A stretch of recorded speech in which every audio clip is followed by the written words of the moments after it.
Pumasok po si Robert Prevost sa conclave bilang kardinal at lumabas bilang Pope Leo XIV. Pero bago tuluyang iwan ang dating pagkakakilanlan, ligunin natin ang pinanggalingan ng bagong lider ng Simbahang Katolika sa Frontline Report na ito.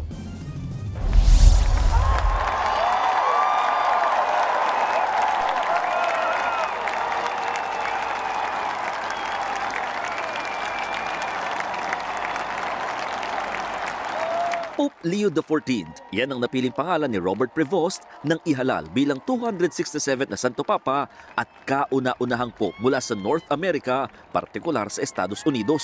Bagamat mayroong Peruvian nationality, ipinanganak si Robert Francis Prevost sa Chicago, Illinois noong 1955. Dito siya unang nanilbihan bilang sakristan at na-ordain bilang pare noong 1982. Sa edad na 30, lumipat si Prevost sa Peru kung saan siya naging Augustinian missionary. Sa Peru rin siya kalaunan naging obispo. Nakilala si Prevost sa kanyang pagtulong sa mga nasa laylayan. 10 taon din siyang nanilbihan bilang lokal na parish pastor at teacher sa isang seminaryo sa syudad na Trujillo. 2023 nang maging arsobispo si Prevost.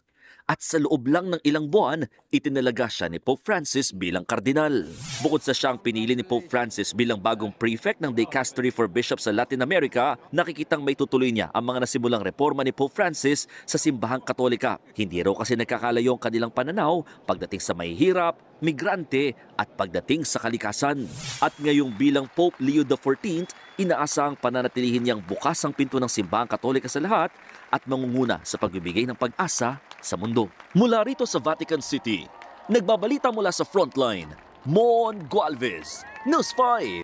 Mga kapatid, Dimples Romana po, kumpletuhin ang inyong umaga ng mga kwentong puno ng inspirasyon. Salubungin po ang bawat araw ng may ngiti at pag-asa. Kaya't mag-subscribe na po at mag-follow na sa aming social media pages ng News 5.